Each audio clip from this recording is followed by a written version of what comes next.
So this will officially be the first episode of the Knights of Payne Town, which is a series of cases that all connect together to tell this overarching story. There are various themes that will be kind of developed and talked about throughout this story, and there are some quite interesting cases in the mix. I'm excited. Getting ready, boys. Mm-hmm. So, with that, we pick up or resume back to our ever favorite city. Another day, early afternoon. It's been, as we've discussed, 6-7 weeks since we've last seen our crew of misfits or miscreants, however you want to describe them and their activities. We just lost Blair again. Oh, yeah. Blair, no. God damn you, internet. Internet does not want me to have a good session. I'm here. Sorry. Welcome back. No problem. So it's been about 7 weeks or so. The crew is kind of coming together more after their initial case to kind of form them up, doing various tasks and all kind of working on themselves. We zoom in and take a look to see what is our favorite mobster boss, Louis. What is he up to on this day in the city? Louis is actually, because he's using some of his newfound money to purchase a better living situation for himself. He's got decent, nothing extraordinary, but a decent apartment now. And he is currently, I don't know if Blair or Jax wants to, well, Blair might be working on what Jack wants to be doing, but Louis is currently making a marinara sauce. Okay. And just sort of enjoying some of his leisure time now that he doesn't have to work at the bowling alley. All right. So while you're working on your sauce, kind of enjoying, as you said, the fact that you're no longer forced to have to spend your days at the bowling alley, you hear your phone start to ring as you seem to be getting a call.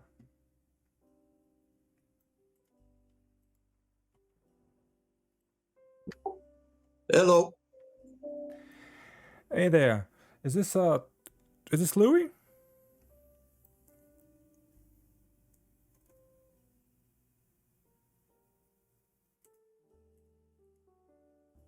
Yeah, who mask is this? Hey, it's Sammy. Sammy Jr. We spoke once or twice. You used to come. I saw you sometimes over at my club, the Washboard. You know, that old little jazz place. I heard that you have been out and about and busy these past few weeks. You know, like getting back into the game, if you will, so to speak. Yeah, I guess I'm kind of back a little bit there. So the washboard's open, huh? Yep, we're open, and that's kind of what I've been calling about. I'm looking to see if I could use some of your help. I need some help trying to track down this fella. He's been causing some ruckus, and he's risking everything I have on this club, man. I can't have him mess with my girl, you know. All right. How about you give me a little bit of time, huh?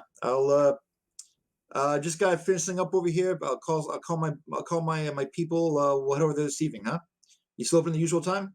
Yeah, we're still open. All right, don't you worry. I'll be over there as soon as I can make it, huh?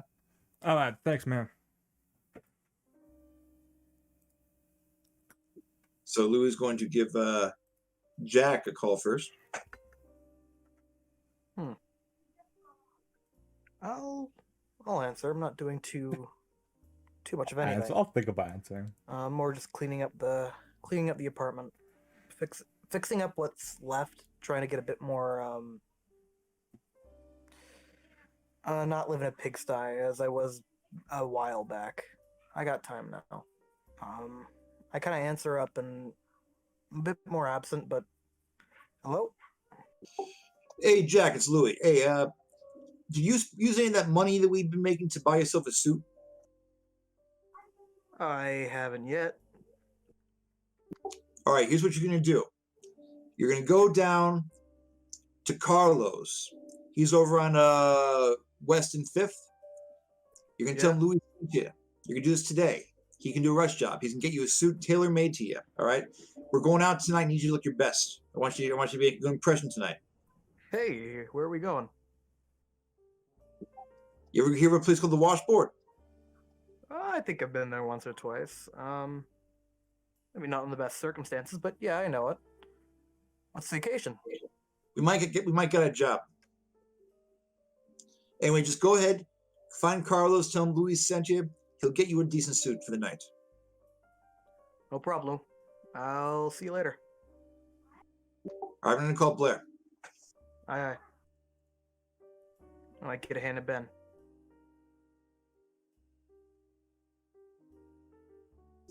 And now Louis calls Blair.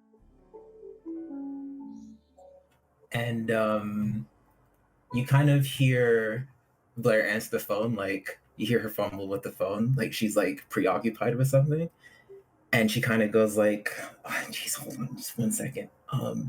Just put this down. Yeah, hello?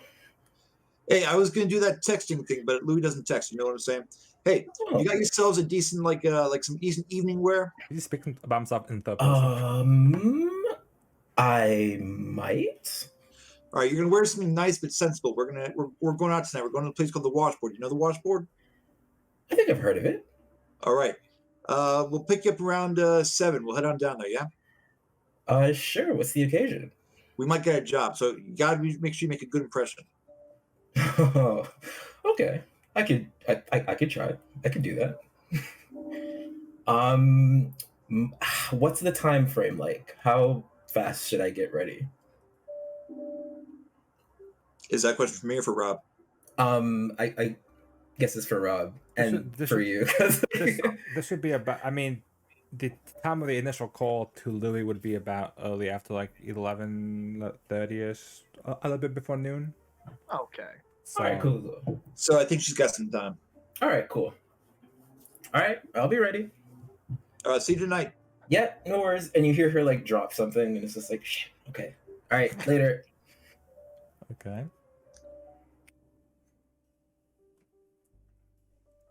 Perfect. All right. I assume at least due to recent circumstances, Benny is unreachable. Correct. You give a call to Ben's number, and there is no answer. It goes to his voicemail. You know, I get the guy dies every couple days. I get the guy dies every year, but you'd think he'd at least answer a call. Aside from that, I assume it's time to get ready. I'll take Lou's advice, and I guess we're out to get a suit. Or in this case, I guess it's time to travel through time and space to, I guess, the occasion? Correct. I'm assuming unless anybody wants, you guys essentially get dressed, get ready. Are you all meeting at the location? I assumed. I mean, Yeah, no, I think we're all meeting there. we got a time. Makes the most sense. Yeah. I guess just for like flavor, Blair was on like while she was on the phone with Louis, you could see her kind of arms, like arm deep in like some sort of indiscriminate animal. Like she's actually like doing surgery on an animal that she found in the forest. And like she's like trying to use her new expression ability and like practicing new rituals and stuff, but like on dead animals, right? Like already dead animals. But she's practicing new rituals, and that's what she was preoccupied with on the phone. So like her hands are like all bloody. She has like surgical gear and stuff. So yeah, but she'll just clean up and be on the way. All right. Emphasis on surgery. Air quotes. Surgery, quote unquote. So as Blair leaves her place to kind of go on the way to the washboard, this gentleman kind of on the street approaches you, wearing a very nice suit, blonde hair, like short locks.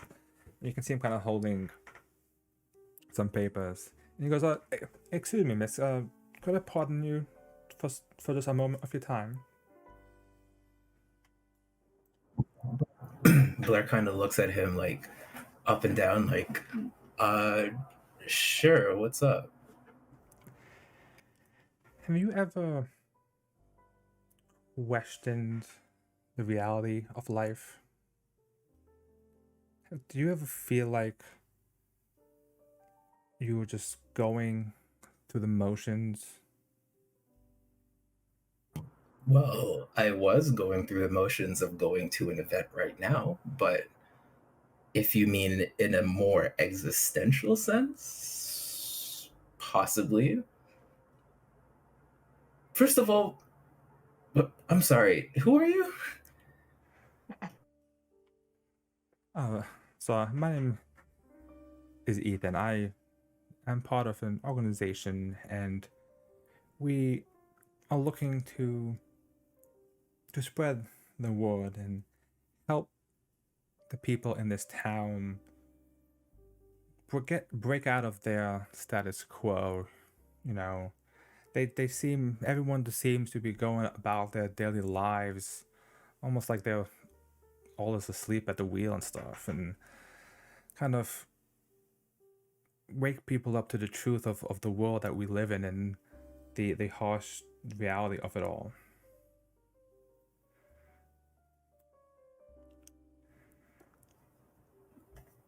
Well, listen, I'm extremely sympathetic to your plight, but I just don't know how I could help you with that. And I sort of like motion as if I'm kind of inching away.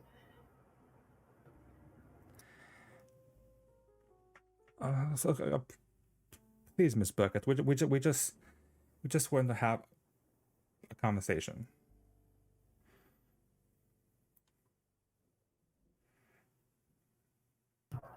I'm fine. 5 minutes. And I give him like 5 minutes of my time, and I guess I listen to what he has to say. But like I'm like half attentive and like sort of giving him a chance to talk, but I'm like only lightly entertaining him. Okay. So yeah, okay. Fine. Yes, I guess there are some people who might go day to day, but isn't that everybody? Doesn't everybody feel like, you know, they're meant for something else, but there's something or the other that's tying them to what they deem more necessary? Kind of like that? Is that what you're talking about? Well, yes, but wouldn't you think that everyone deserves a chance to, for a moment, make that decision without having to be tied down, without having to be restrained? I mean, sure, but what do you define as restraints?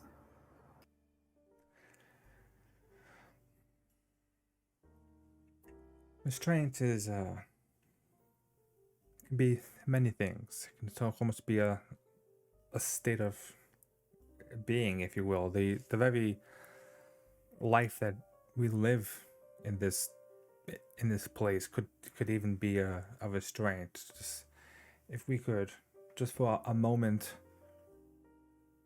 toss it all aside and let everybody just get a glimpse into what life could be like. Let them make the decision for themselves. It would be a grand thing. That is what we would like. And I have a feeling, just based on your taking a moment to speak with me, Miss Burkett, that we kind of are in similar mindsets. The world you're describing sounds like absolute chaos. But there is some merit to it. But life isn't fair. It's not really supposed to be. If everyone got to do everything that they wanted, then that would be a perfect utopia, wouldn't it?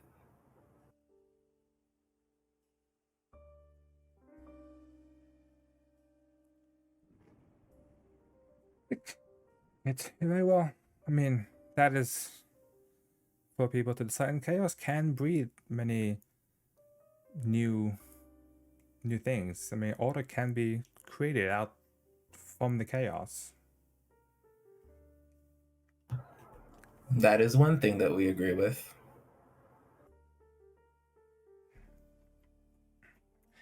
But please, and he kind of like hands you this piece of almost like a pamphlet, kind of. And he says, if you are interested, we will something like to discuss a bit more with you. We do have a small place out of town. It's a big kind of place for us to discuss and meet and kind of talk about these things. It would be splendid if you would be able to join us at some point. And I take the pamphlet and I, quickly glance at it and I put it in the side bag that I have. And I'm just like, okay, well, it was great talking to you. And I mean, I guess you are right about some things, but I really have somewhere to be right now. I can't be late. I'll give it a look over. Thank you. We will certainly be we will be in touch, Blair. Thank you. Oh, okay. And I walk away, but as I'm walking away, I kind of take a second look and I'm just like, how did he know my name? And I look back and I guess I walked up a little bit, but when I looked back, I guess he wasn't there. But I was kind of surprised that, like, did I tell him my name out of character? I didn't tell him my name, did he? No, did I? You did not tell him your name, but he did refer to your name at least 3 different times. Yeah, so I kind of take a second as I'm walking away, like, he knew my name.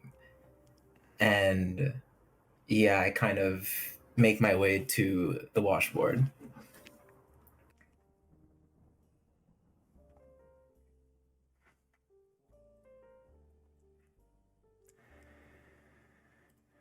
Alright, so as everybody arrives at the washboard, it is located in downtown, and it is tucked in one of those underground type establishments. There's like these great skyscrapers, all that kind of populate this area of the city, and there's this one grimy brown stone building where you kind of see the stairs leading down to this establishment. You can hear, even kind of from the outside, the faint sounds of a cello and piano notes kind of playing, echoing through the alleyways around the building. The door to the establishment is covered with posters, and you can see the posters. Next week, check out Martha Ellis's next great gig. And there's about like five, six of these posters all plastered on the actual door. Inside, the place is actually pretty scrubbed up. It's actually a pretty clean establishment. It is quite large. It does have some nice roomy atmosphere to it. There is all the lights have a bit of a red tint to it. It kind of sets this mood, which helps give it this like soft vibe, but also cast number of shadows throughout the entire establishment. There are these two long bars that just kind of lie in this main room, and there's a number of tables all scattered in like the center area before the stage. At this point, there is an act that is kind of, you can see there's a small band playing on the stage where the cello music is coming from, and the piano. There's a number of patrons sitting either at tables or at the bar having a drink. You can see also standing at one of the bars is this man that, quite middle-aged, kind of probably dressed up. You can see he's a bit dressed up. Has this dress shirt, suspenders, nice dress slacks. He has this like fancy Panama hat. Even got like a slight like feather in it, and you can see him like leaning back against the bar, kind of like looking out at the entire club itself, almost admiring its work.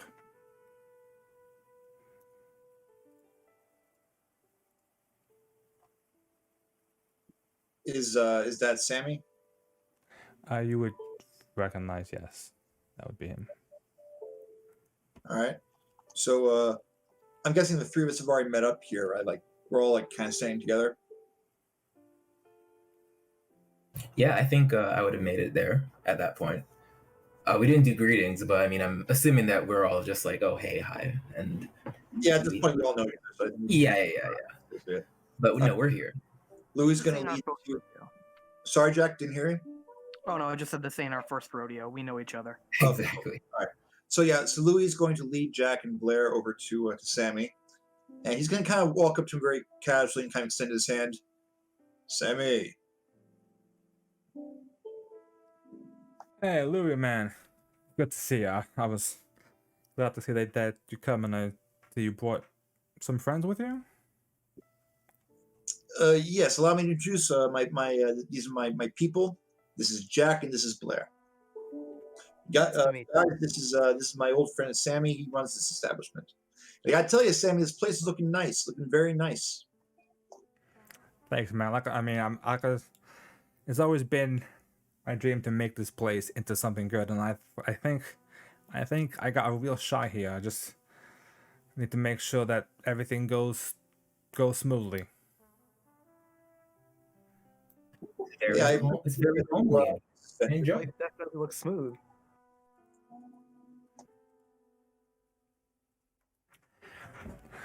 So, kind of like motions to the bar. Can I get you all a drink? I'll take a Jack. I'll go an old fashioned. and I'll just have I guess a beer bottled, whichever one. Okay, kind of passes along the order to the bartender, who gets the starts to work on the drinks and gets them ready for you guys. So I don't know how about you guys, but I'm a bit eager to kind of get down to business, so to speak, if you will, or if you want to enjoy the music, certainly can. But the sooner we get things fixed. You asked us here for a reason. I'm guessing it's important. So why don't you go ahead and just tell us why you've asked for us? So now you may have seen when you guys came in, but I have this act, this star. Her name is Martha. I'm telling you, man, she's got a great voice. She's the soul in that voice. It's great, and it draws in the crowd. It's, as I said, I think if I can work with her and help her, she can make this place, and she can put this place on the map. But something happened about, I don't know, man, it's probably almost a week or so ago by now. Some dude in a hoodie, I don't know what was going on. Martha sometimes likes to give shows after her gig to some of the patrons in our establishment, and Cyrus, and he kind of points towards near the door, and you can see near the door is this massive, like six like built bouncer to set up. And because Cyrus had come in and he saw Martha was giving this performance, and this dude in a hoodie was standing amongst the tables, and then nearby there was this dude that was dead. Martha started screaming. The guy in the hoodie just took off, and she's been on edge for the past few days, and I can't have her smiling, man. I can't. Like I said, she can really help me turn this place around, and I don't want this dude to mess everything up for me. So let's back up a moment. You just told me there was a dead guy.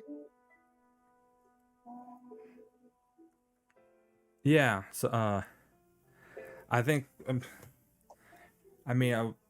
we, at least Martha told me, and that this dude in the hoodie had barged in when she was giving this performance, and don't know what the guy did, but the dude died. And then Martha started screaming but she just saw someone die, and then the guy freaked out and he just bolted out through the back door. Wait, hold on. I'm sorry. Did you say that the man just died, like out of nowhere? Just dropped dead. Yeah, I mean that's what Martha told me. Yeah.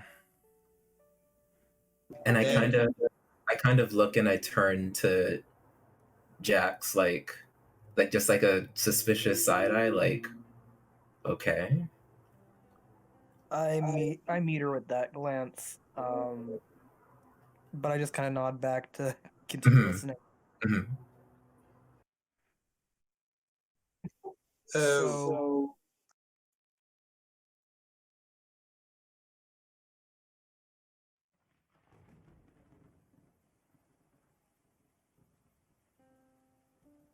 I don't know who just said something, but it may have been. Oh, is that me? Oh God, it's me. Wait, hello? Jack, you want to say something? Oh, I think was gonna Discord say, just. so you called us here to investigate a death. Well, I mean, I'm more trying to make sure that this dude in a hoodie doesn't come back and mess with Martha. I didn't know if he was here for the dude. I don't know if he was here for Martha, but like, if this guy comes back and maybe if he was trying to get to her and this dude got in the way, and then he got caught. I don't know. Cops cops have been trying to investigate, but they haven't gotten any solid leads. So the cops have already been here. They tell you how the guy died? I mean, they didn't. They took him to the hospital. I mean, I don't know what the coroner report said, but I mean, it's possible that he may have just had a weak tickle or something. I don't know what happened, man. All right, so let me see if I got this. You're not caring about the dead guy so much, but you're worried about this guy in the hoodie, and you're worried that he's going to scare off your town. Is that right?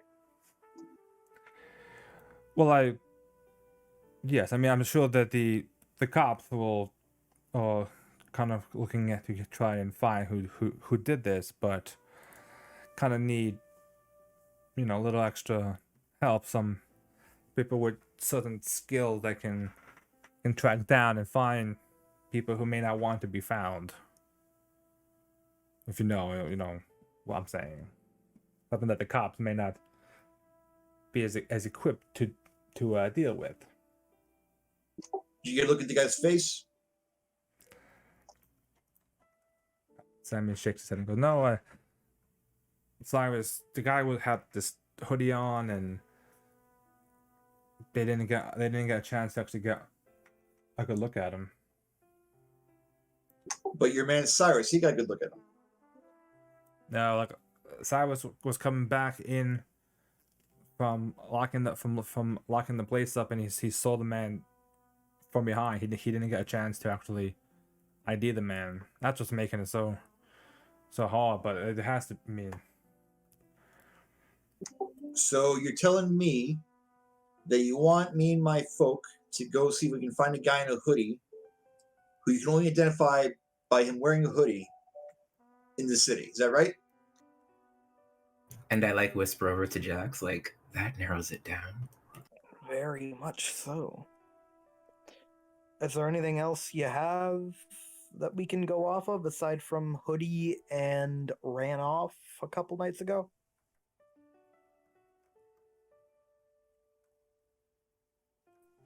Like, build, even a rough build would be useful. Any, like, cameras, places always have camera. I don't know, man. That's not much to go off of. I mean, she kind of thinks for a moment. Guy was. He had to be. He seemed to be pretty fit. Got out there from a hurry, so definitely must have some sort of a physique, and he must have broke in somehow. So guy definitely has a knack of breaking in. Probably has some strain to it to break some locks and run into the place. I don't know if, like I said, I don't know if Cyrus scared him off or if the Martha screaming scared him off. So I can't really figure out that. All right. Jack asked a good question. You got cameras in this place?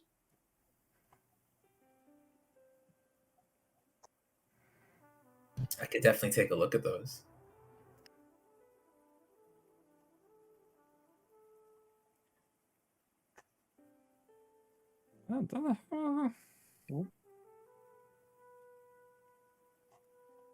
Yeah, are there any cameras? Anything. It's hard to work off the scene that we haven't seen. He also, do you know the guy who died? That also might give us a clue. It also seems like we should be talking to Martha. Where is she right now, actually? If she's not singing, I'd assume she's around. not here, I'd assume. She's should be at home at her place. I would hope. I try to make sure she doesn't do too much when she, as long as she's just as long as she stays fresh and ready for her shows. But Tell us where she lives. It'd be a big help. Yeah, I mean, he kind of looks and goes, listen, I know I'm trying to help, but I can call her here. I don't think she might like a bunch of strangers showing up to her place. She's already on edge from everything that happened. And if a bunch of people showed up, I might just set her off. How about you just arrange a meeting then? You can talk to her. Someplace private like though, not right here in the club. Maybe in a back room somewhere. And we're asking, do you have cameras so that Blair can take a look at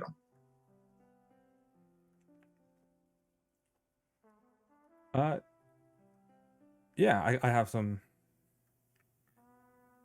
cameras. They should be able to capture what was going on. Sure. You guys can take a look at them. Blair, you can do that? Great. Yeah, for sure. All right. Now, do you happen to know the name of the guy who died? Oh yeah. He was Donnell. I think it was Donnell Fox. Donnell Fox. Okay, now see, this is helpful. This is getting us somewhere.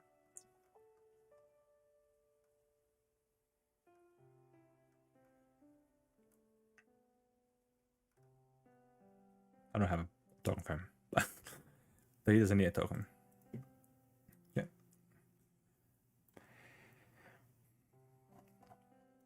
And I guess I go to where the cameras are. Okay.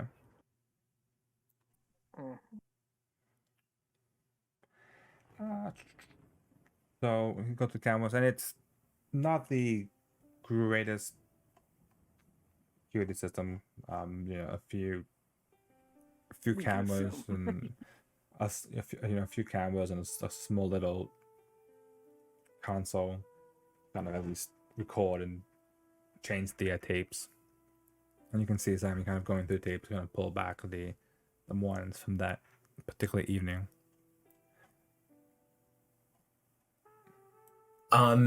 Is he with me right now? I'm pretty sure that I went off to the room and Samuel stayed with Jackson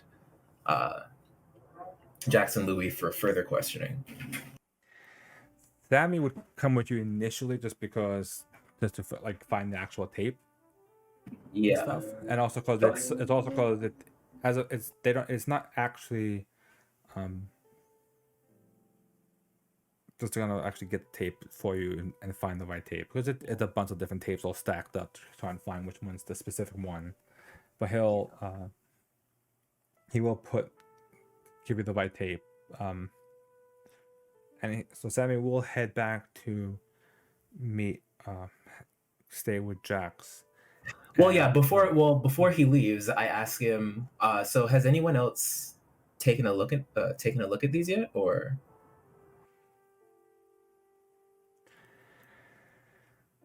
The cops looked at them, but they just seemed to see the man just collapse when he was, I don't know, arguing or saying something with the man, with the killer, I guess. I don't like that. Okay. They look at it. I didn't see it. I didn't see anything. Cool. All right, I'll take a look. And I lock in reviewing the tapes.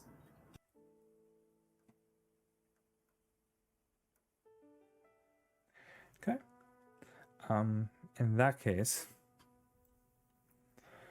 to investigate tapes, I'll have you roll and investigate. Oh, true. Yes, we actually do have to make rolls. You're right. You don't just get free There's dice in information. this You game. don't just get free information in I this almost game. forgot about that. Cool. So I will roll with surveillance operator, hunger for knowledge, and that seems to be it. Yeah. Okay, and investigate with a +2.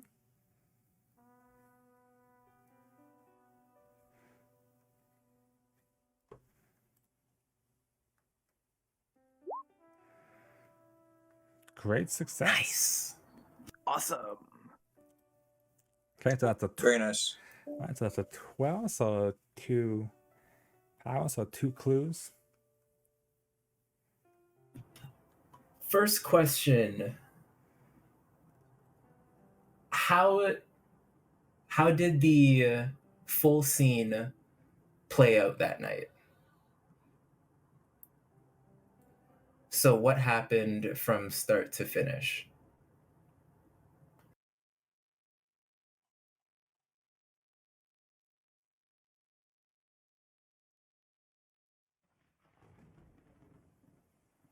Oh, I thought that I got disconnected there. Okay, so the scene plays, and you can see the part. What the camera does show Martha on stage. She is singing. You can see that she's singing, even though there's no actual audio on the tape.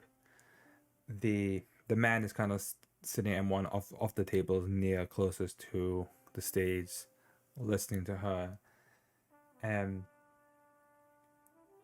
you can see in the edge of the shot this man in a hoodie, and he seems to be, as he kind of comes into the shot, you can see that the man at the table kind of starts to you can't hear the groan, but you can see him kind of groaning a bit. Seems to kind of be in a bit of agony, and he kind of tries to get up from the table. You can see he kind of looks to try to get up. He kind of turns around a bit, and the man then kind of just collapses on the floor. Martha kind of sees the man collapse, gets shocked, then she kind of you see her gaze kind of turn and sees the man in the hoodie, and then she kind of screams, and you can see kind of coming from a different angle the built frame of Cyrus kind of coming out from one of the other side rooms, and he kind of starts to run towards the man in the hoodie, who turns and quickly he tries to you can see the man was doing some hand waving, and then he quickly turns and just runs out of the shot. So I guess for context, to clear it up, so the man in the hoodie walks in, and he walks towards the what was his name again? Fox. Darnell Fox. Darnell Fox. So the man walks up to Darnell Fox, who is sitting down, and as he's walking up to him, he starts groaning.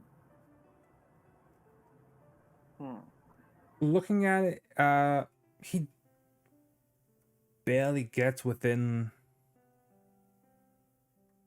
I would say, not even within 3 tables of the individual. So he doesn't get that close to the man. Okay. I guess for my second question, looking at the scene, does it look like, or would I be able to read that there was malicious, like some kind of malicious work at hand from the guy in the hoodie?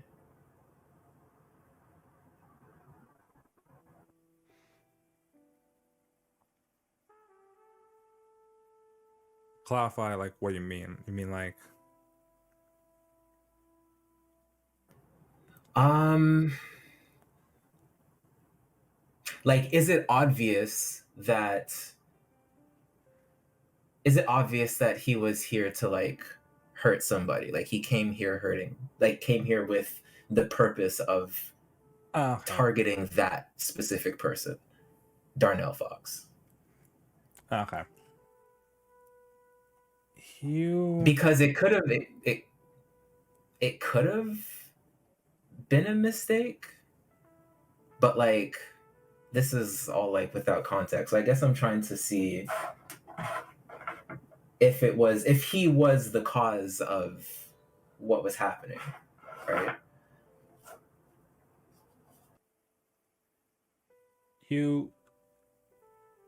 I would say, based on what you can see from the man, no, it doesn't scream like a malicious intent. No.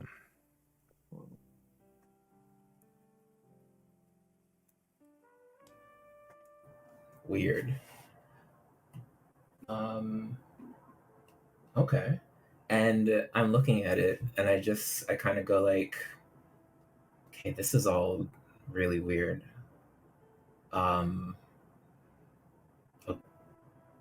Okay, cool.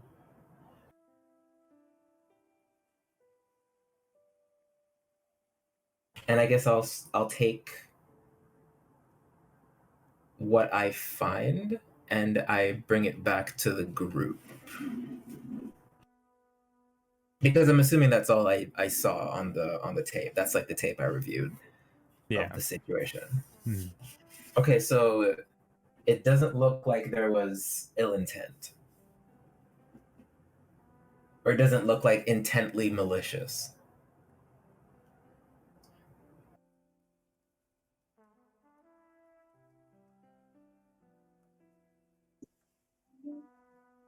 And you can't see the face?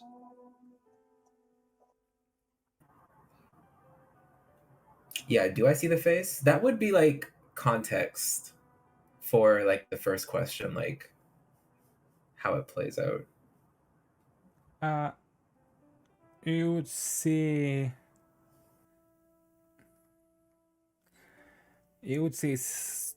some features. He does have a shaved head, and you can see that he does have quite a few tattoos.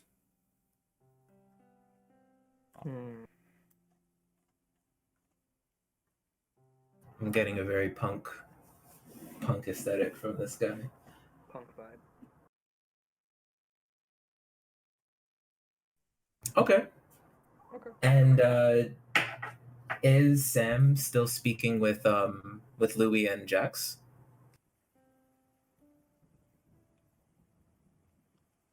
What is Jax and Louis doing while Blair is doing all this investigation with the security tapes? Well, Louis had asked him to contact Martha and have her meet us here so we can speak with her personally. Yeah. While we're waiting on her, I think Louis is going to go walk over to Cyrus and see if Cyrus remembers anything about the guy in the hoodie.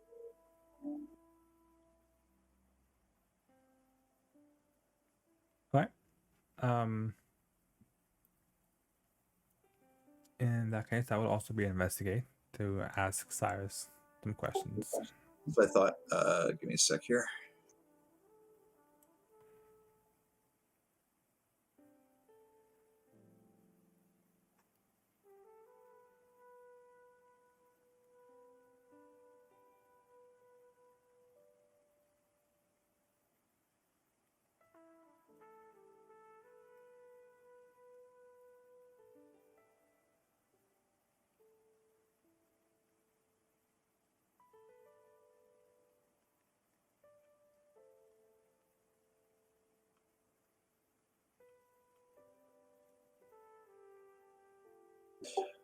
Okay, so I don't know if you'll buy this or not here, Rob, but I think Louis is going to use his bullshit detector as one tag, just in case Cyrus is actually working for this guy. That's really the only thing that actually that really suits here. I don't really have much in the way of investigative skills. All right. And I'm going to roll. Let's see. 9. Nailed it. I did because I don't see. Oh, there it is. Okay, I got it.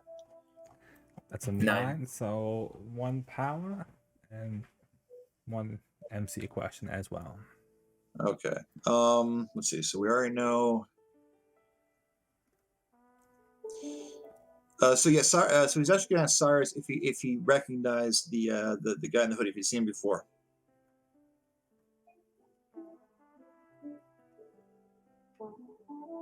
Like if he's a regular? Or yeah. Cyrus shakes his head. No, man, I never saw that guy before. He doesn't seem like the type that would frequent these kind of places. Definitely not his style. Pretty good with faces, but him, I don't think he's been here before.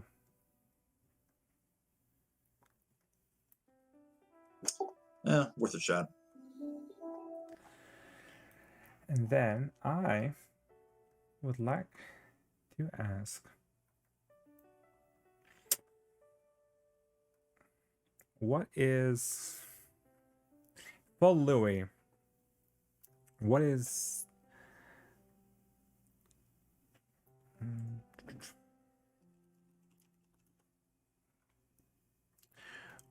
something that Louis may be feeling sorrow over? Is there anything in his life that potentially may be causing him grief?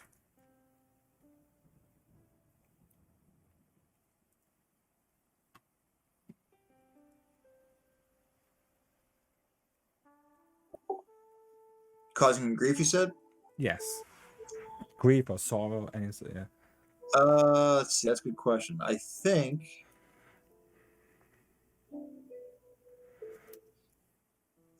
the fact that his daughter is estranged from him, she doesn't really want anything to do with him. Is she doesn't return his phone calls.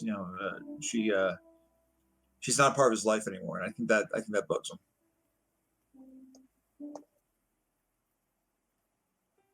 All right. So as you kind of talk. Her name is Elizabeth. Elizabeth, thank you.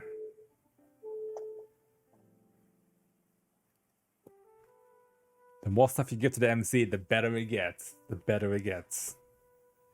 All right.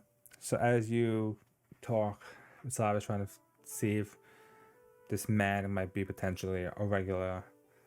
Eventually, Blair kind of comes back out from the back office.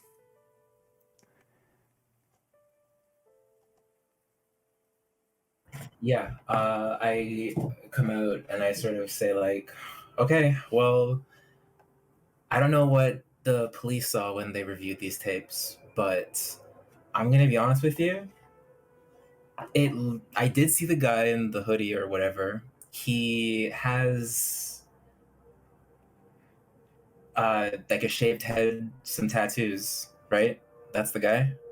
Correct. Yes. Well, I'm asking Sam, like in character. Oh, sorry. Yeah. The Sammy goes, yeah, that looks to be the dude.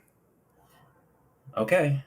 Yeah, he does walk up, and it appears that the person at the table sort of just keels over, like you said.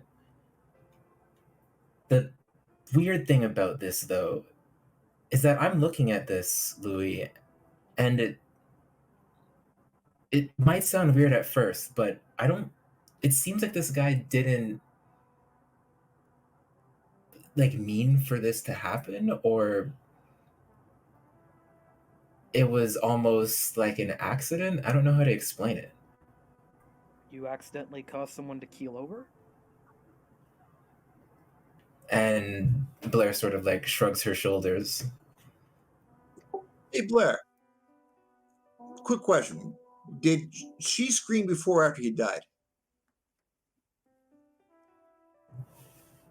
She screamed afterwards. And I'm looking to Rob out of character. That's what happened, right? Like Correct, afterwards? Yes. Yeah. So, yeah, no, after Darnell fell over, that's when Martha noticed and was sort of startled. Do you see anybody else in the video that stood out? Anybody else who was there? It seemed like a regular night. I saw Cyrus, the bouncer. I saw the guy with the hoodie, and Darnell at the table. I couldn't really make out anybody of note, if they were at the table with him or not. But there's no one really that stood out, if that's what you're asking. All right, Sammy, did you call this Martha? Is she coming over to talk to us or what? Yeah, she should be here. I'll say within the hour, hopefully. All right, let's see if we can get her to fill in some of the blanks. Hey, which one of you two is good with the computer? I raise my hand. The person with I the just tech nod support. the girl who just got the tapes. All right, can you do what do you call one of them checks on the guy? A search? Yeah, search. Can you search him, Darnell Fox, see if you can get anything from the computer, the internet, whatever you got? Sure, I can do a quick search. I mean, should be easy. I looked to Sam. I'm like, hey, does this place have like a computer nearby? I'm pretty sure in the same room as the tapes. And I'm like, you know what? Never mind. I'm just gonna use my phone. Am I gonna have to do another investigate search for this? Probably, right? I would say without needing any sort of specific rules or anything, Danelle's would show up in a search. Obviously, since he did recently die, so it would show up in newspapers and reports.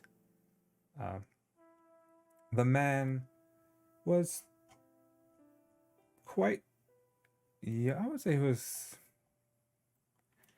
quite young, probably late 20s, early 30s. Worked at an advertising firm, kind of like a young professional type. There doesn't seem to be any sort of like, that's like going on a quick search for him. There's no like strange information that pops up. any like businesses that he, works at or owns or? No, so it does seem that he works for one of the advertising firms the in this in the city. Mhm. Doesn't seem to have his own business or anything like that. Just trying to, you know, get a name for himself and kind of work his way through the ranks of the city, if you will, of the company. Sorry. A go-getter. Okay. Yeah. It doesn't look like anything really interesting, Louis. Just a regular guy working for some advertising company in the city. You Seems find pretty. you Go find ahead. a social media account. I would assume that I got that from like whatever Facebook, Instagram, whatever he had. Or wait, no, they would lock down his social media since he passed. So I guess this is just like, Well, I it would guess take a bit of time, I articles. assume. Oh yeah, I guess it would take some time. Yeah. So let's say I got that from his socials. Is that cool, Rob? Yeah, and I would say in terms of like socials, uh, there's nothing. There's not that much activity on his social. There's a few pictures here and there. None of them are overly adventurous or exciting. You can see how the pictures did stop. There was one or two pictures taken on the same date, on the same day of the incident had happened, and you can see uh, him sitting at a table with a group of his friends. All seem to kind of be dressed similarly, kind of enjoying themselves, based on the way that the people are kind of sat at the table. Almost looks like they were like some sort of like double date.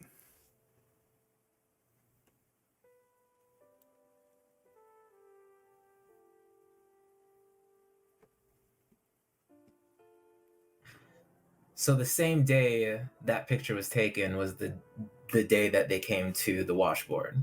The picture I am referring to is taken at the washboard.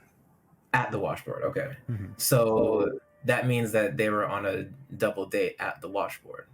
Correct. Okay. Sammy, you ever come to this place before?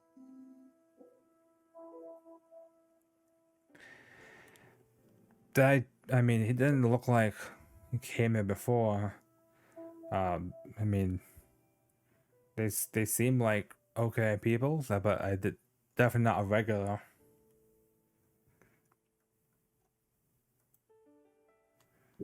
So was the so it was the picture. Just trying so I'm clear here. The picture is Sammy and then another guy and two women. Is that right? No, Darnell, I think. It was Darnell. My fault. Yeah, Darnell. yeah. So Darnell, two women and a guy. Yeah. Okay. Correct. And of those three other people, do any of them show up in the video that Blair was looking at? No, I will just to clarify the video of the specific incident that happened did happen. You could say after hours, or like near closing time.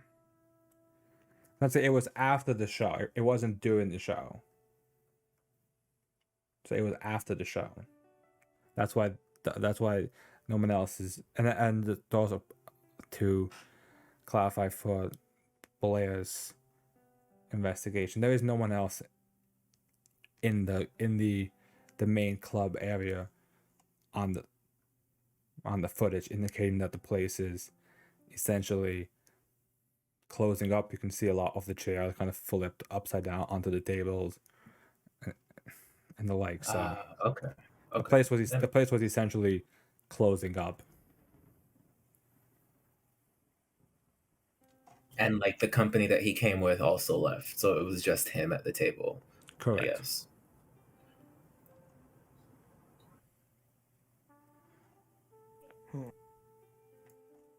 I'm gonna be honest, Louis. What if this is just like a heart attack? Maybe guy in the video with the hoodie, just wrong place, wrong time. I was thinking about that, but until we talked to this Martha, she was actually there. She'll know more. But yeah, I'm kind of leaning the same way right now. Mm. But since when has anything we ever dealt with been just natural causes, you know? You're right about that. After we're done with Martha, I might try making my way over to the morgue and see if I can talk to Darnell. But kind of just for a second goes like, I'm sorry, what? And then kind of remembers, oh, right, gotcha. I look similar, but then I realize, oh god, we got two people fucking with death now. It's just because Louis said it so nonchalantly. It was just like, yeah, no, of course. It's like, wait, what? Yeah, actually, I mentioned this to you earlier, Rob. I don't know how you felt about this or not, but I had this idea that that Louis has been kind of experimenting with his abilities a bit, and being that he's such a fan of the crooners from the '60s, I think he may have inadvertently summoned the spirits of either Frank Sinatra or Sammy Davis Jr. And I think I was wondering if it'd be cool if they kind of haunt his apartment now, like no mechanical. It's like a fun little story detail where like he'll go back to his house and like there's Sammy and Frankie just playing cards or doing whatever ghosts do, not really doing anything important, just they have no place else to go, so they just kind of hang out. I don't know if you'd be okay with that or not. Let me think on that and just to see how we can make that work. I didn't. That's awesome flavor text. And that's all it is flavor text. It wouldn't really have any mechanical effect in the game at all. I just thought it'd be a fun little. I actually got the idea from a book. I don't know if you guys ever read Odd Thomas, about a paranormal investigator who can see the dead. And in the book, one of his friends is Elvis, who just kind of hangs out. Interesting. I'm gonna be right back in 1 minute. Yeah, but no, like even with that scene, yeah, like even with that scene with the guy who approached me, so yeah, we'll definitely have our moments, but like we like as a group we can definitely shine individually in other aspects, right? Like when there's a time where we need information, then you can get Blair to do it, or like if we need something quick, like a quick event to happen, or like some weird wacky anomaly, then like Ben could like create some sort of instance, and if we need to get in somewhere and like find something, then we can call Jack, like, or if we need to like talk our way out of someone, God knows you're not going to ask me to talk our way out of something, God because knows like you're not asking either of us. yeah, so like I would just like completely butcher that. You're an amazing negotiator, is what we should say. Yeah. Because let's face it, Kenny Lou should have had us killed for breaking in. Let's be honest here. True. Negotiations part of my job, I guess. So Rob's back. Hey, Rob. Yeah. Welcome back, Rob.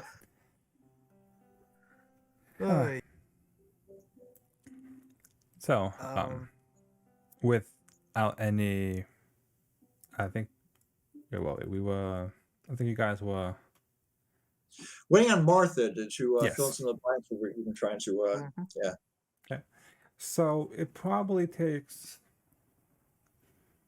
I would say, about hour and a half or so later, and eventually a woman kind of comes in.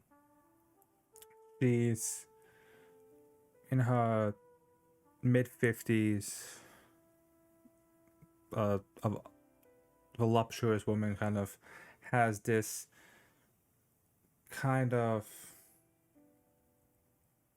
evening gown, not like one that's super sparkly to be on stage with, but just something that you can wear to be presentable at the club. She's got flowing red hair that kind of goes past her shoulders a bit. She kind of approaches you guys and Sammy, and she's like, Sammy, you guys called me here for something? It's pretty late, man. I mean, what's going on?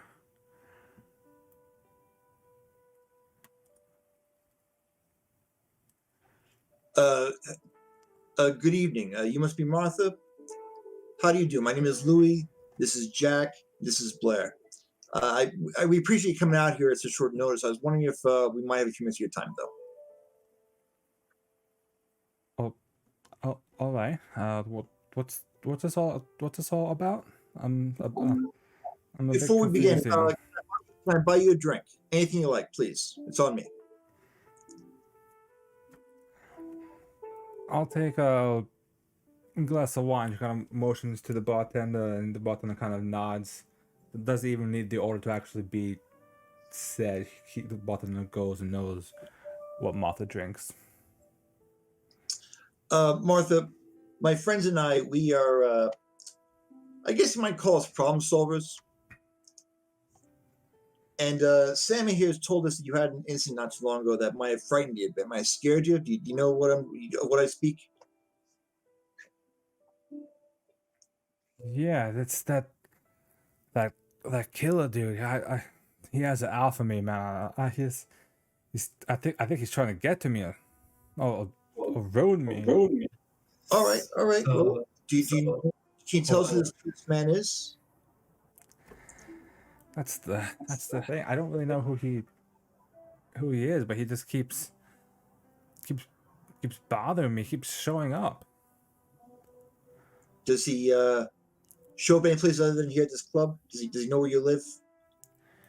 No, but a few days ago, I got a side gig. I sang at a funeral, and he showed up at the funeral. The next thing I know, someone else had died. And that's the Mr. Fox. That's the other person who died. No, this was someone else. And in both times, this guy in the hoodie was there. He was, yeah. You tell me that's not great. That's not. No, he doesn't say anything. He just kind of mumbles at me. Does he try to hurt you? I mean, I don't let him even get that close. I can't. I try to. Luckily, it was during a funeral, so there was a bunch of people there. So it drove him away pretty quickly. But I mean, So you're saying that he tries to get into contact with you each time? I don't know. I mean, maybe. I mean, I guess. I don't know what's his deal. See, that's the thing. It's really weird. I reviewed the tape of that night, and it seems like very weird to me, but it's almost like he's trying to communicate something. Yeah. Do you have any idea what he might want? It might be a very vague question, but anything that comes to mind?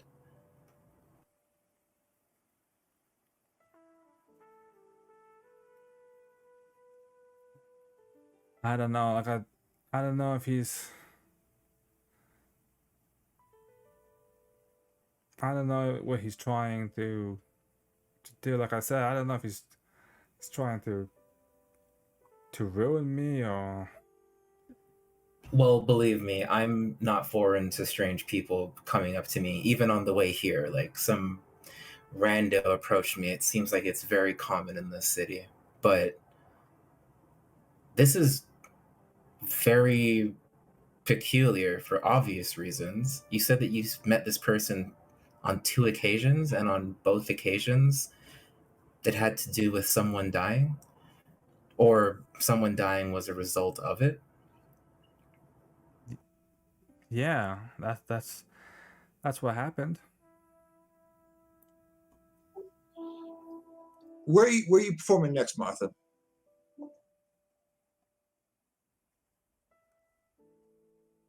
I mean, I have a gig.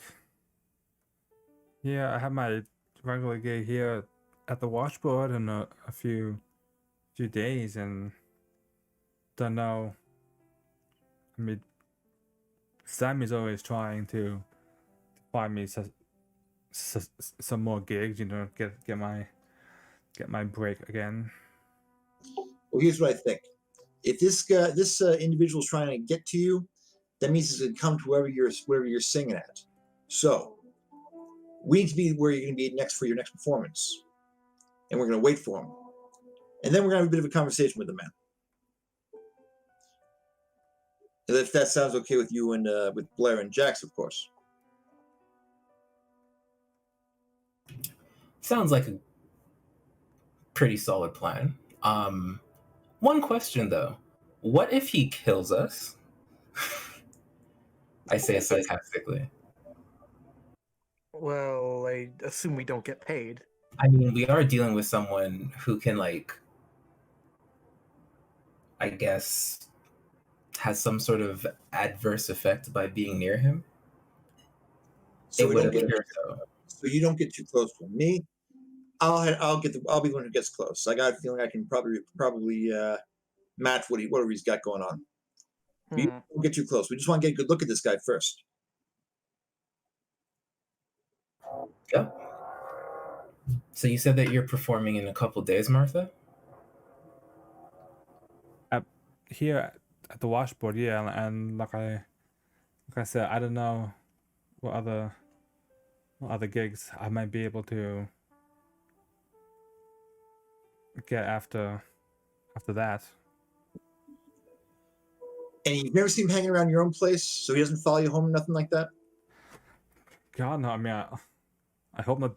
Do you think he's following me home? I hope he's not. No. This is good. This is good. That means he doesn't know where you live, which means that you're probably safe when you go home. So he's only coming after you when you're out in public. He might only be coming after you when you sing one of your little tunes. Maybe he's a fan.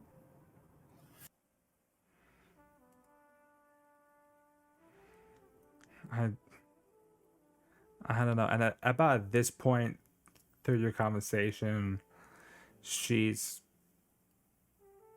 probably, I would say, she's probably working on her like a third glass at this point.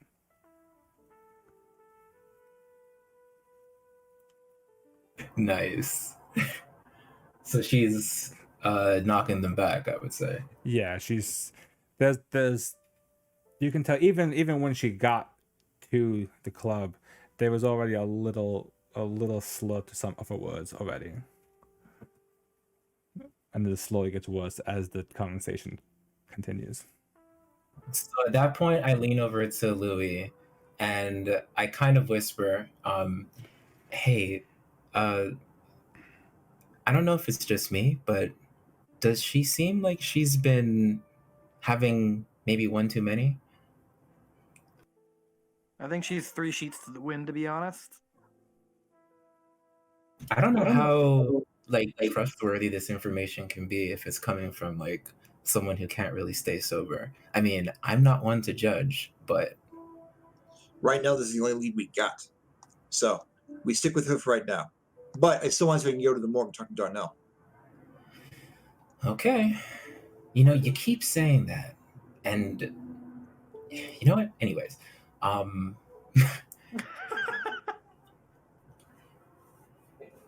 yeah, so look, and I kind of go to Martha. Look, I understand that you might be a little worried for your safety right now. Like, I get it. If it's any consolation and it makes you feel any safer, you can walk with one of these. And I like give her like a body cam that I've sort of been like tinkering with in my spare time in the weeks that were passing. Like I'm trying to, uh, I guess get better with my, I guess, recording gear, right? So I have like a little body cam, and I like give it to her so that she can feel a little safer. And I kind of go like, yeah, here, this is. I mean, it can't protect you, but if you need to, make sure you have a little bit more recorded security, then no one will notice. So you feel safer when you're walking home at night. It's a big city. It's a big city. A lot of little. Rob, I'm going to take Jack aside real quick Okay. and say, "Hey, Jack, would you be willing to shadow her when she heads home tonight? Not a problem. Maybe get an idea where she lives. Maybe keep an eye out for a little while, see if that guy shows up. I'll see what I can do. I'll prep for stakeout. Appreciate it. That's what I do. Better than being worthless here. Hey, you're an essential part of this here organization. True. I'll also to go back to Blair for a moment. I'll say roll a convince to try and convince her to accept a body cam. Convince. Huh.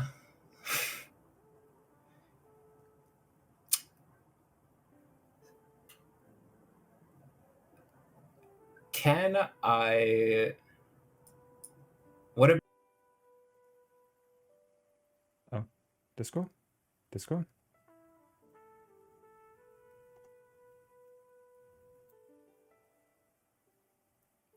Don't know, that was Discord that just died, or...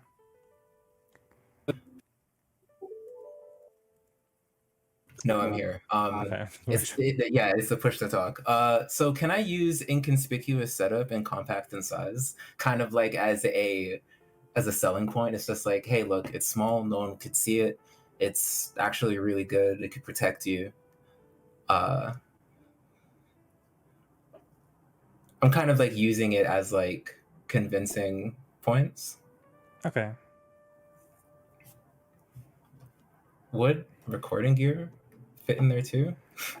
I'm trying to stretch it. You could say no. I'll say no for this one. Okay, so with 2. So convince Inconspicuous tag with and 2. compact in size. Convince. It's an 8.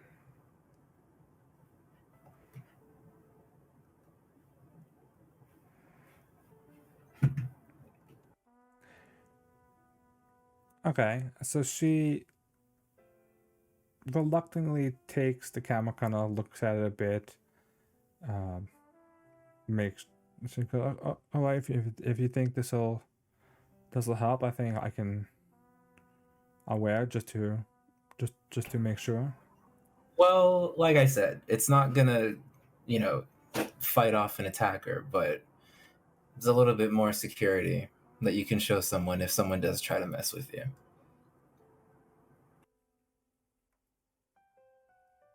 On the house. Thank you. She kind of smiles and goes, "I'll thanks for helping me with this. I'm sure Sammy said it, but we definitely appreciate everything that you're doing." Yeah, we want to protect this nice little establishment you have going on here. I mean, look, starting up a business isn't easy, and I'm pretty sure you're extremely talented. So, we want to make sure you're safe. You seem like decent people.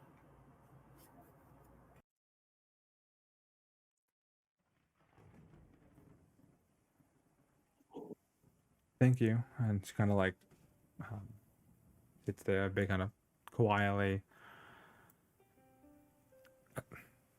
At this point, kind of Sammy kind of steps in and because I don't know if you guys have anything else for Martha, but she certainly seems to, as you can kind of tell, he kind of leans in the bit and goes, you can tell she's a little on edge with everything that's been happening, and I don't want to put too much on her at once, you know. So I don't know if you guys have any other questions that you have for her, but I'll like if she can get some rest. And I think that's all we need. Martha, I appreciate you coming and talking to us. I assure you we're going to do everything we can to help you. If you think of anything at all, I want you to call this number. And Louis hands her a piece of paper with it. He doesn't actually have business cards or anything. He just hands her a piece of paper written up with his cell number on it. All right. She kind of takes it, and I'll if I remember anything, I'll call. Yeah.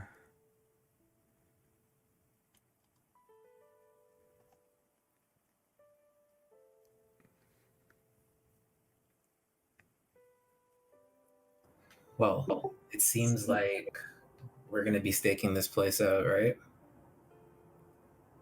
I think that's the best plan we got right now until someone comes up with something better. So after Martha leaves, Louis is going to kind of nod in her general direction toward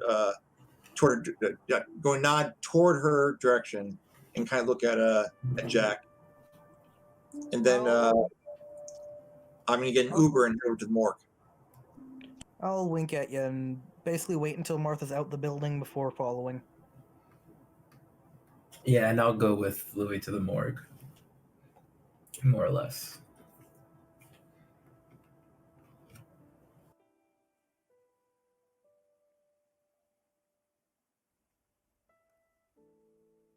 All right.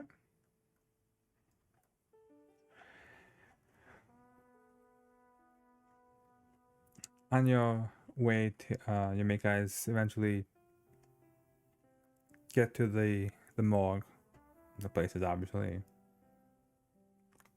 because it is pretty late at this point, it's closed in terms of to the public. There's definitely not a lot of traffic at this hour. There doesn't seem to be any doctors or any coroners working currently.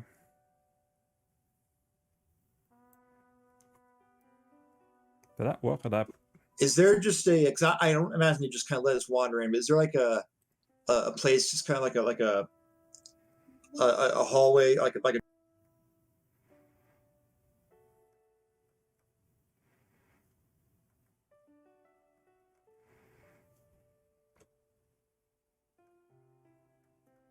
Wait, hello? A hallway of. Wait, dude, Ben's here. Benny just came in. Oh, cool. Do we want to give Ben like a refresher? Like really quick of what happened so far? Yeah, it might be for the best. Yeah. So really quick bullet points. Actually no. Actually, this is for Rob to explain. I don't know why I'm explaining. I don't know. You guys can. Oh, okay. Well, essentially, Louis got a phone call from a man called Sammy. Sammy Jefferson. He is a bar owner for a like a startup bar or a lounge, and he called us in because he's having like a little like a problem. His main star, named Martha Ellis, witnessed what seems to be some sort of freak accident, and it left her really shooken up. Essentially, there was a man who came in one night, and this man with a hood, as we gathered information, a man with like a bald head, tattoos, and like piercings came into the lounge, and we searched the security cameras and the footage, and we found out that he is, or we didn't really find out, but when he walked in and he walked towards a specific table with a Darnell Fox, which is another person who was at the lounge that night, the man walked up to the table and he essentially caused this man to like have a heart attack, Mhm. or what it looks like on camera. And it seems like on the security footage that he ran off. Like he walks in, guy at the table like groans and, you know, keels Right. over, falls over. Martha screams and the man runs out. Right. And Right. and Sammy, Only Sammy's the manager, and he called us in and was just like, hey, look, there's this weird thing that happened. And yeah. Okay. We also talked to Martha, and she said that she ran into the same man in the hoodie at a funeral. I think it was, right, Rob? Yes. Yeah. So she saw him at a funeral, and that was the only other instance where she could remember seeing this man. And on both instances, it looks like he was trying to like tell her something, but she can only make out mumbles. So right now, where we're at right now, me and Louis are going to the morgue to see if there's anything, you know, weird happening there. Oh, no, we're going to talk to Darnell Fox, because that's the person who died when he walked up to the table. So that's our plan. And Jax is going to follow Martha Ellis home to make sure that the guy isn't going to follow her home. So that's where we're at. Okay.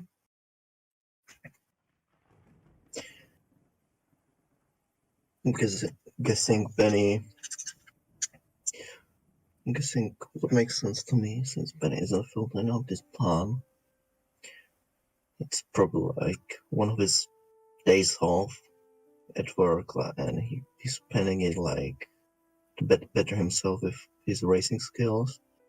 And as Martha goes home, he sees Jack's following her, so he kind of stops to talk to her, not to her, to him, what's going on and if he needs any help and stuff like that.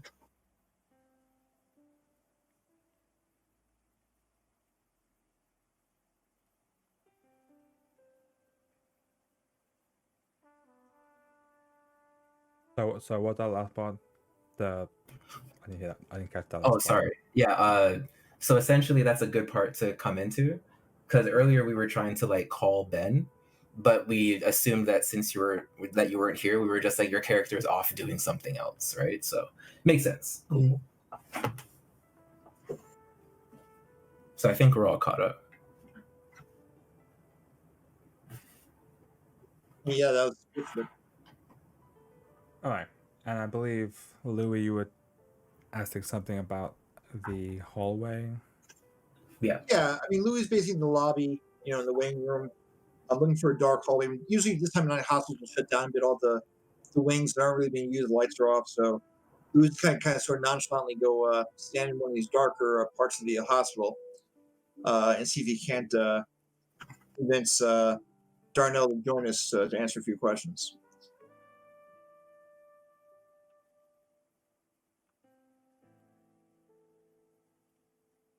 All right. Mr. Fox, I know you might be a little confused right now with what's going on. I promise to answer whatever questions you might have for me, but we gotta ask you a couple questions first. A little bit of quid pro quo, then you'll be allowed to go about your business wherever that may take you. So, Darnell, why don't you come out and talk to us for a few minutes? I know you're shy. I know you're scared. That's all behind you now. All right, just come out and we got a couple questions we want to ask you. What movie thing is that going to be?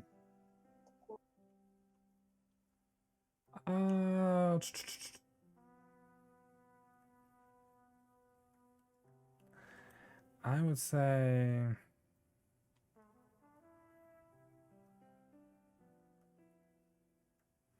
Essentially, it would be like an investigate, since you're going to ask him questions, right?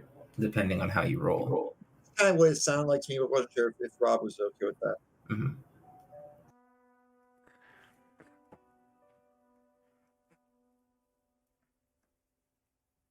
Okay, so it would be trying to reach out to Donnell's spirit. The spirit itself does briefly manifest itself in front of Louis. So I think that it would be investigated, but I think the best way to kind of tweak it a little bit would probably be a look beyond the mist, which is similar to investigate, kind of. You kind of Okay. looking into your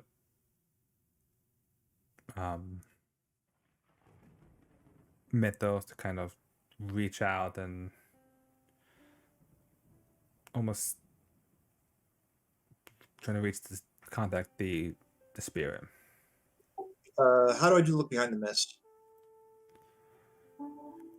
So it would just be it's a roll plus however many mythos themes that you have. Okay, so that'd be 2. Correct. I will also say that Donnell's spirit is overwhelmed by intense sorrow. So he's overwhelmed by sorrow 4. So it will be a net sum of a -2. Wow. Okay. Now there's no like look behind the veil option here on the moves. How do you want me to roll that? You can just do it as an investigate. Okay, with the -2. I think it was one of the variants for the cinematic moves, but I don't recall which one right now. So yeah, let me see. Is it in cinematic moves? That's weird. You can just do an investigate just to kind of count, just so it rolls something that matches close to it. Yeah. So let me check which one was it. What was the name of the move? Look beyond the mist. Okay.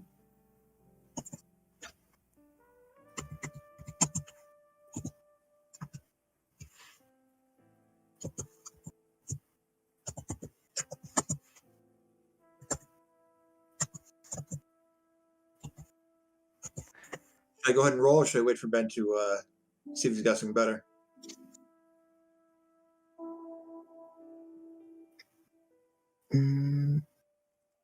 I think it should work.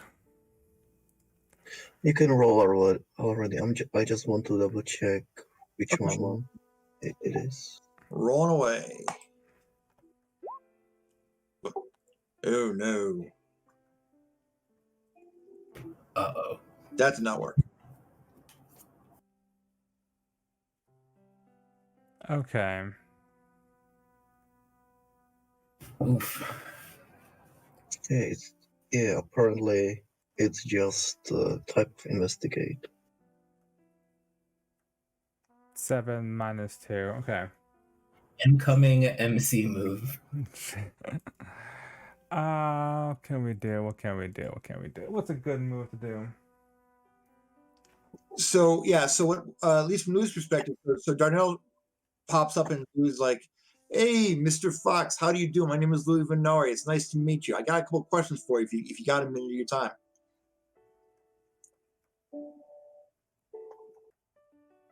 And Blair's kind of just like, she's obviously not surprised at like, the aspect of spirits, but like the fact that we're talking to one right now and like interacting with the dead is kind of just like, okay, we're kind of doing this thing right now.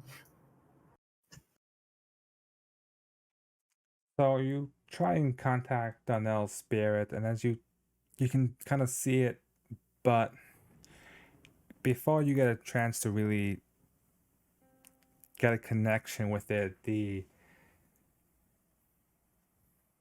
almost, in a sense, get a bit overwhelmed as you can kind of start to you reach out to the spirits, but being at a morgue, the amount of spirits that are lingering in this place, it starts to overwhelm you, and it's just, instead of you're trying to focus on this one person, try and ask them a question, but all you can hear is dozens of different voices all trying to talk, trying to say something to you, and it's just this mess of words all just jumbled together. You just can't quite hear anything. And Hey, I said, cool it. No, I don't got time for this right now. Just get the hell. Oh, you know what? Screw this. And Louis just kind of throws up his hand in the cigarette and says, "You know what? I can remember this, Darnell. I'm going to remember this. You just messed with the wrong goddamn guy right now. I was trying to do you a favor, and I don't give a shit about your grandson." At this point, he's talking to this random dead people. And like I'm kind of like holding my ears because I can hear it too, and I'm just like, oh, wait, Louis, hold on a second. Just I think I might have an idea, and I'm like kind of like trying to get the idea out through the noise. I kind of want to see if I can set up like a spiritual haven, right? Just to sort of block off the other spirits and sort of make Darnell, like the spirit of Darnell, feel a little bit more welcome, so he can like almost calm down, so to a point where he could communicate with us.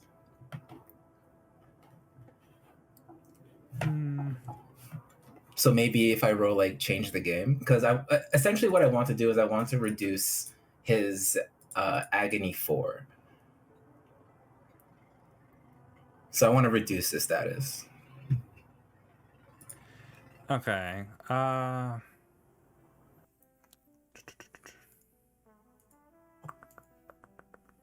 Hmm. I'm trying to think if it's better. Is it better to do?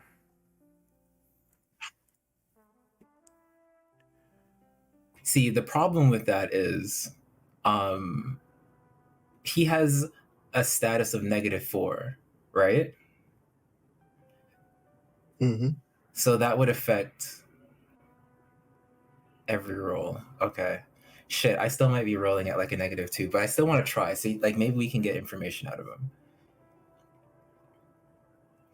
So for change the game, I was going to use hexes and curses, but essentially how that plays in, I want to like see if I can put a hex on like the 4 corners of the room, and that sort of sets up like I said, some sort of a haven, right, where we block off the other spirits that's kind of causing a ruckus, and we sort of focus in on Darnell. So we like lock us into the room with Darnell. And I'll use crossover to the spirit realm, occult rituals, and potentially even host takeover. Because like I kind of want to cross over to as a spirit and like see if I could sort of convince him to communicate with us. Right. Wouldn't go toe to toe work for this better, if I may ask? Or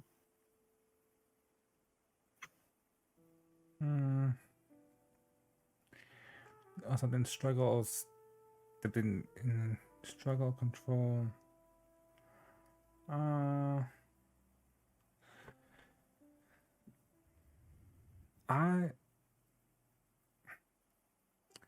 I think that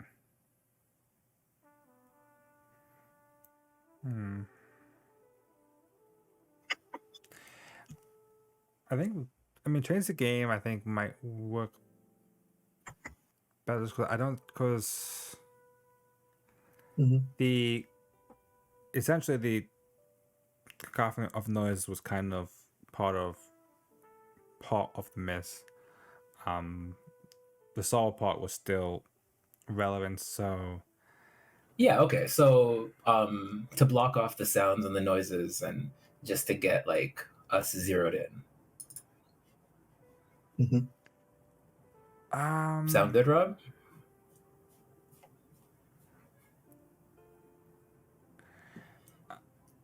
I think okay, so I think in that case, There is a weakness tag I could use actually that the hears voices would play in right now because we are literally hearing voices. So that could be -1. So I'll be rolling with a 3 power. I'll say I'll listen to that description, kind of what you want to try and do. I'll agree with Ben on the go toe to toe actually, because then what you can do is you can essentially clear it and give Louis potentially another chance. Yeah, so okay, cool. Actually, ooh, I do want to use the weakness tag for magical wards too.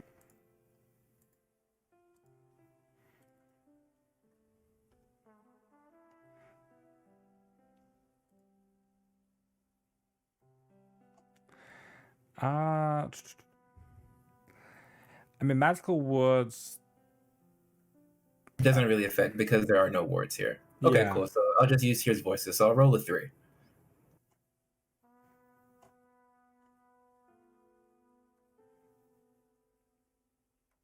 And it's a go toe to toe.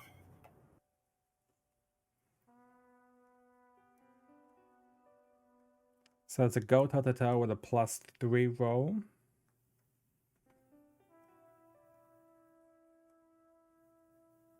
Roll 20.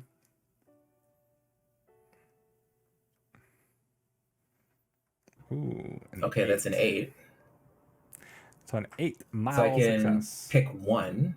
You manage to achieve your goal, take something they hold, you get them good, inflicting status with tier equals power.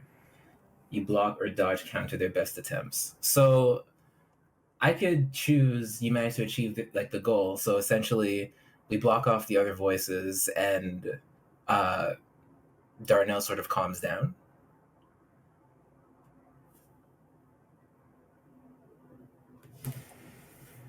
Correct. So you can essentially, using your hexes, using your Yeah. So okay. I'll explain how it happens. So like you see Blair while Louis kind of he's like screw this whatever, and she kind of goes like hold on just wait, and to the average person it would look like just two people like holding their ears and like yelling in like a morgue after hours, but like to us we hear the sound. So you see Blair go into her side bag and she has like this sort of small pouch of like I would say like sand or like salt, and she goes to each corner of the room and she like puts a little bit in each corner, and she like draws like a weird symbol, and after she goes to the fourth corner you kind of hear like the voices start to like fade out and like trail off to the point where we don't hear them anymore. And I would assume that the spirit of Darnell, if he's like wailing or whatever, he kind of like would look around and notice that he's like he kind of realizes where he is. Like we almost sort of pull him out of like that spirit realm and we lock him into like the room of the morgue that we are. And like the spirit kind of realizes that he's not with the other spirits anymore. Like he's kind of like with us. You guys actually hear that? Like a dog or something. it was a. Do you hear that? Oh my god, I'm so sorry. That's like my window. Hold on, let me close it. Oh, no worries. That's fine. Okay, so as you do this, you essentially ward off the other spirits, so you kind of can have this separate time with Darnell. And the spirit, you can kind of still sense them outside of the little area that you've kind of protected. They kind of seeing the woods, staring at you. I will need you to roll a face danger against the spirits themselves for being a bit upset with what you've done. Great. Can she technically?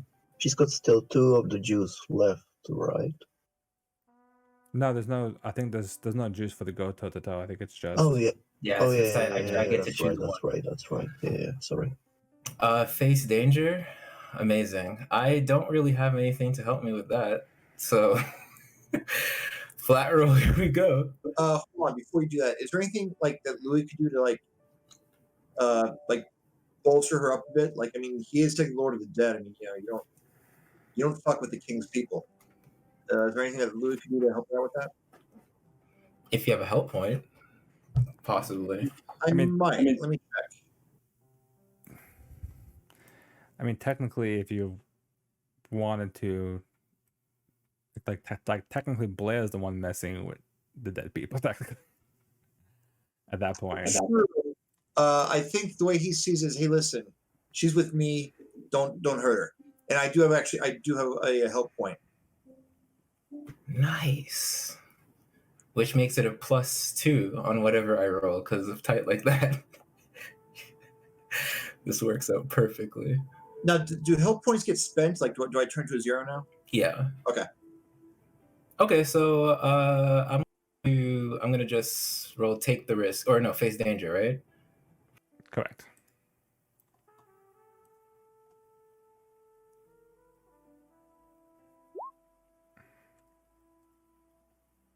That's a 10. Oh, yeah, you didn't even need any help with that. Yeah. So you ward the spirits and have no problem kind of warding them off and keeping them outside, giving Louis a chance to.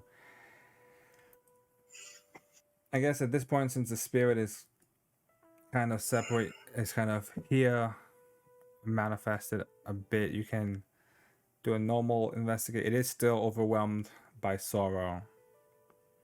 That hasn't changed. So it still has that, but you've at least kind of isolated the spirit. And I sort of motion to Lily. I'm just like, well, he's all yours now. Should be just normal investigate roll. Correct. It still has the overwhelmed by sorrow. Okay. 4 status.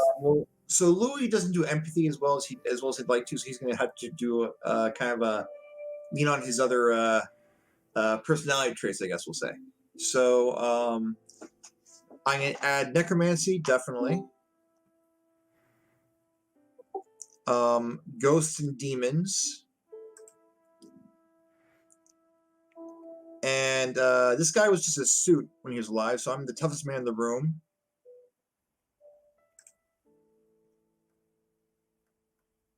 All right, let's try it this time. I wish I had a help point, but I only have a hurt point for you. No worries. All good. Here we go. Boom. Hey! There we go. You forgot the -4. Oh shit! -4. Well, so it'd be hold on. So it'll be a 7. Which is still a success, isn't it? Yes, it is still a success. No, wait. It would be 8, wouldn't it? 9, 10, 11. Well, because I had 3. No. Never mind. My math. No, is it's 7. wrong. Yeah, it's 7. It's okay. I thought too. I was like, wait, is that 8? No, it's 7. Everyone's like, wait, 1, 2, 3, 4, 5, 6, 7, 8, 9, 10. Well, I had 3, and it's -4, so it'd be -1 total, right? So then you get, so you just get a minimum of 1 clue. Okay, so I get to ask one question. It's fantastic. All right. Let's see.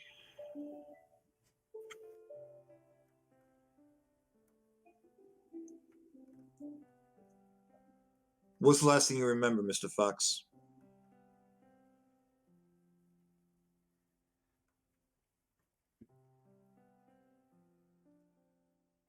The man kind of looks, and because I remember thinking how lonely I was, and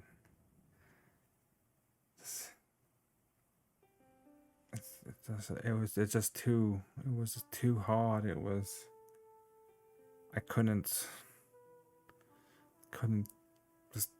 carry on living like that anymore. I was just so lonely.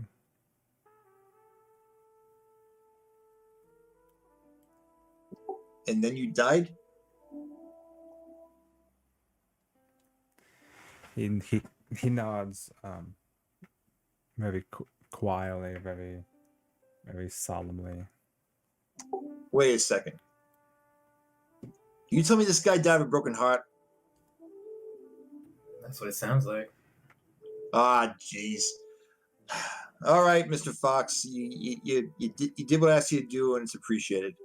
Now listen, where you're going is gonna be nice. It's gonna be nice and peaceful for you. I've got a friend named Sigmund. I'm gonna hook you up with. Who might be able to help you talk through your issues. He's old school, but I think you'll like him. German guy. Anyway, I'll talk to you later, Mr. Fox. I appreciate your time. Oh, and may you rest in peace. Louis does in fact still cross himself. He's still a Catholic boy. At this point, as you kind of talk on this, you see this light shining, coming from down the hallway, as you hear a voice kind of coming down the hallway. Hey, who's that? You guys don't belong here. And you can see security has arrived. So Louis is going to kind of hold on, grab Blair's shoulder. Hey, Blair, what's the man saying to us? Where am I? Am I so confused? I don't know where I am. Are we in the war? Is my mother here? Grandpa, listen, I told you there was no bathroom down this way. Listen, hello, is anyone here? I'm trying to...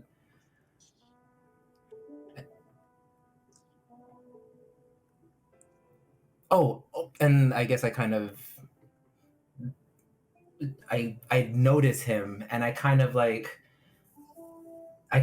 oh, hey, look, sorry, we're not trying to disturb anything.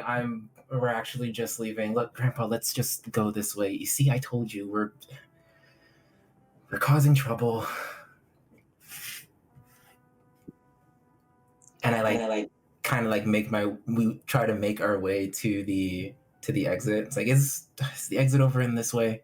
Yeah, Lou's gonna let her kind of lead him toward the direction of the exit. Hopefully they'll let us pass. And Louis says as we're going by, hey, you shouldn't mess with me. I'm an important person. You know, I'm the king of the dead. I'm hungry, Blair. Let's go get some food. Yes, you're the king of the dead. The king of the dead. And we walk over to the exit if there is no opposition.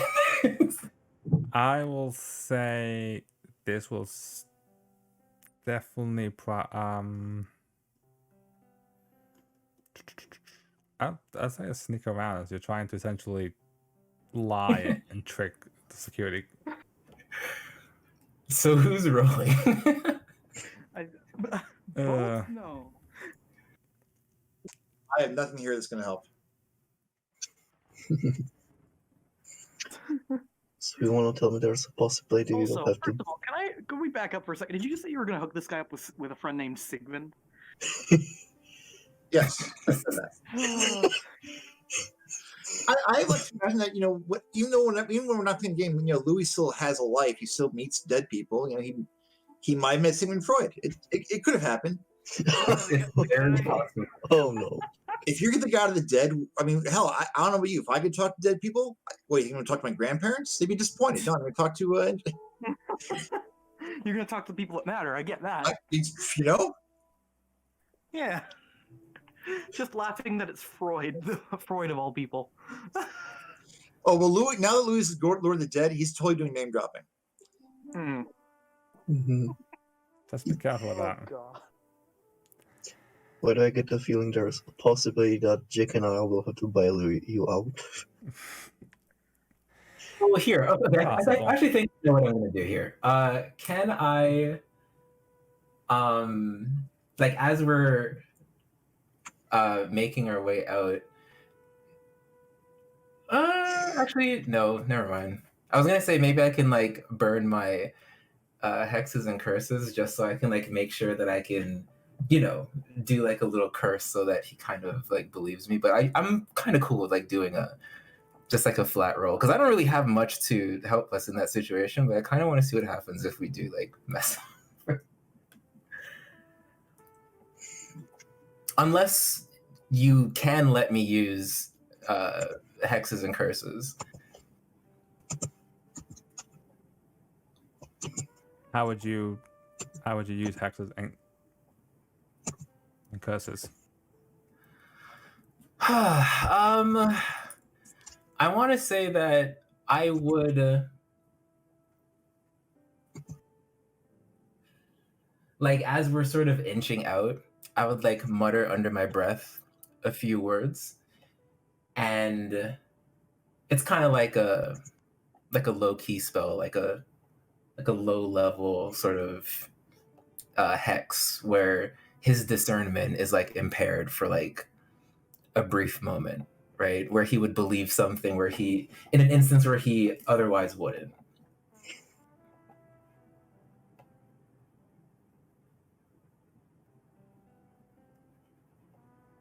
All right. I'll allow it. And I would just burn that for the sneak around. Oh yeah, if you're gonna burn it, yeah, you can then it's automatic. Yeah. And on a sneak around pass, we just do the thing, right? Correct. You succeed. There's no adverse effects. Gotcha. Okay, so that's a burn. All right. So with that, you kind of the security looks and kind of shakes his head and goes, "Come on, you dude. It's after hours. You know you shouldn't be down here." And they kind of help escort the two of you out of the area to leave the place, but they don't. Like, the man seems to understand. Kind of looking at understanding, kind of dealing with her grandfather, the kind of the situation, and let you both out on the back on the street. And as you guys leave the morgue, we will fade to black as we are at about our normal stopping point. Yep. We made it out. Yo, told you. you lucky. I told you, Grandpa, that the bathroom wasn't in the morgue. That was such a sick improv scene. That was perfect. So yes, Grandpa, you're the king of the dead. Yes, of course you are. That is a great one, as always.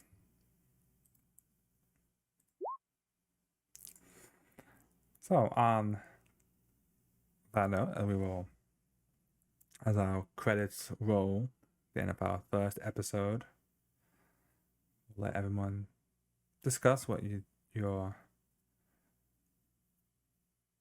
answer some potential questions about geeking out during the credits. I always use plays. I feel Shit, sorry, I forgot I was supposed to be pushing the button. Yeah, same, me too. Yeah, I think because Blair and I worked together a lot tonight, so I think I'm going to give a help point to Blair. I was gonna agree. say the That same was thing. amazing. That little interaction there was pretty great. Yeah, I thought it worked out pretty well. Good chemistry there, so I think it's yeah, Yeah. one to Blair. Same thing. One to Louis. So now I have a help and a hurt point. So actually, no, I had the most meaningful interaction with Ben. 100%. No, right. You two rocked it between I'm gonna say that. Sounds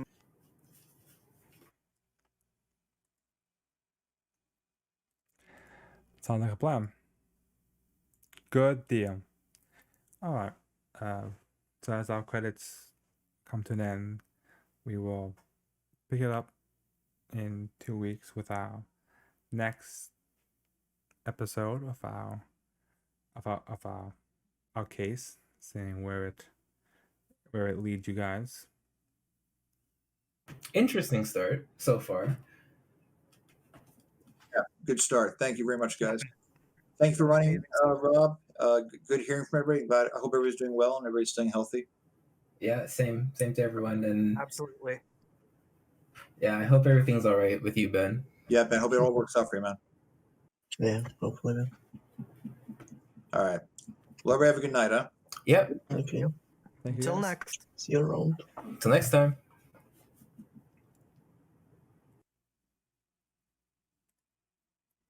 All right. So with that, I want to thank you guys for watching the first episode of Knights of Payne Town. This is our City of Mist campaign, if you will. As I've kind of described it, we have a series of 10 cases that our party, that our crew will essentially work and try and figure out. We are currently in case number 1, killing her softly, as you can see over to my right on the screen. So hopefully, we did have a little bit of some hiccups on this particular episode. With a late start, Ben unfortunately had to miss part of it. It's unfortunate, but next time we'll hopefully have everybody here together and see where they go with this investigation to try and figure out what exactly is happening in this that's causing all these deaths.